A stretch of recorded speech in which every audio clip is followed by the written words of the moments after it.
அஸ்ஸலாமு அலைக்கும் வரஹ்மத்துல்லாஹி தஆலா பரகாத்துஹு. அன்பார்ந்த சகோதர சகோதரிகளே, இன்றைக்கு நாம் கேள்விக்கான பதில்களை பார்க்கலாம். 10ஆம் நாள் கேட்கப்பட்ட கேள்வி, அல்லாஹ்வின் பெயர்கள் இடம்பெற்றுள்ள திருக்குரானின் சூறாக்களின் பெயர்கள் யாவை? பதில் அர் ரஹ்மான், அல்லாஹலா, சூரத்துல் நூர், சூரத்துல் ஃபாத்திர். இதில் ஏதேனும் 2 பதில்களை தெரிந்திருந்தால் போதுமானது. 16ஆம் நாள் கேட்கப்பட்ட கேள்வி, அல் வாரிஸ் என்ற திருநாமத்தின் ஆழமான பொருள் என்ன? பதில் எல்லாம் அழிந்த பிறகும் நிலைத்திருப்பவன்.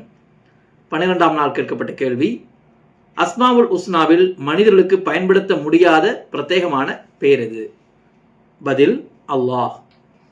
13ஆம் நாள் கேட்கப்பட்ட கேள்வி, அல் கஃபூர் மற்றும் அல் கஃபார் என்ற பெயர்களின் வித்தியாசம் என்ன? அல் கஃபூர் என்றால் மிகுந்த மன்னிப்பவன், அல் கஃபார் என்றால் மீண்டும் மீண்டும் மன்னிப்பவன்.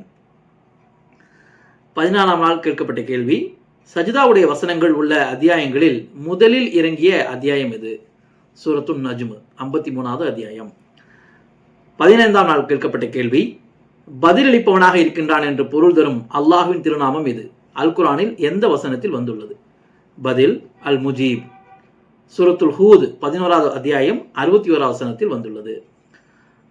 16ஆம் நாள் கேட்கப்பட்ட கேள்வி, அல் குர்ஆனில் அல்லாஹ் என்னும் நாமம் எத்தனை முறை வந்துள்ளது?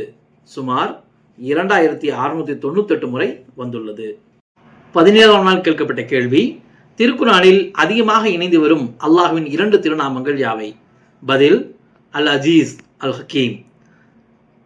சில சகோதரர்கள் அல் கஃபூர், அல் ரஹீம் என்றால் எழுதியிருந்தீர்கள், அதுவும் சரியான பதில்தான். சில சகோதரர்கள் அஸ் சமீஹ், அல் அலீம் என்று எழுதியிருந்தீர்கள், அதுவும் சரியான பதில்தான்.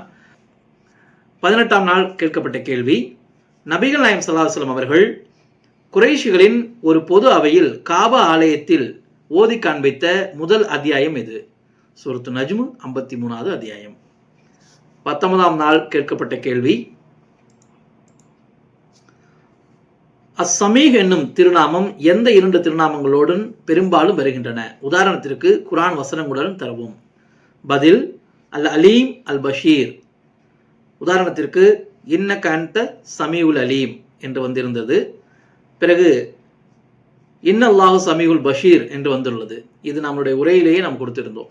அல்ஹம்துலில்லாஹ், ரமலான் வசந்தம் 2026 உங்களுடைய தொடர்ச்சியான ஆதரவும் ஒத்துழைப்பும் நமக்கு உத்வேகத்தை தருகின்றன. ஆனால் பதிலளிக்கும் போது சில சகோதரர்கள் சாட் ஜிபிடி பார்த்து அப்படியே ஆன்சர் பண்ணியிருக்கீங்க. நீங்கள் சாட் ஜிபிடி யூஸ் பண்ணுங்க, பிரச்சனை இல்லை. ஆனால் சாட் ஜிபிடியில் எல்லாமும் கரெக்டாக இருக்காது.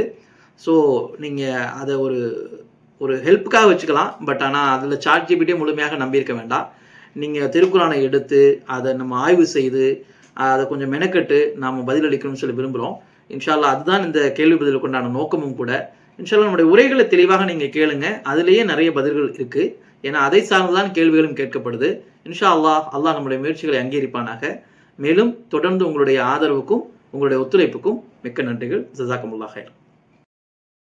قُلْ سِيرُوا فِي الْأَرْضِ ثُمَّ انظُرُوا كَيْفَ كَانَ عَاقِبَةُ الْمُكَذِّبِينَ.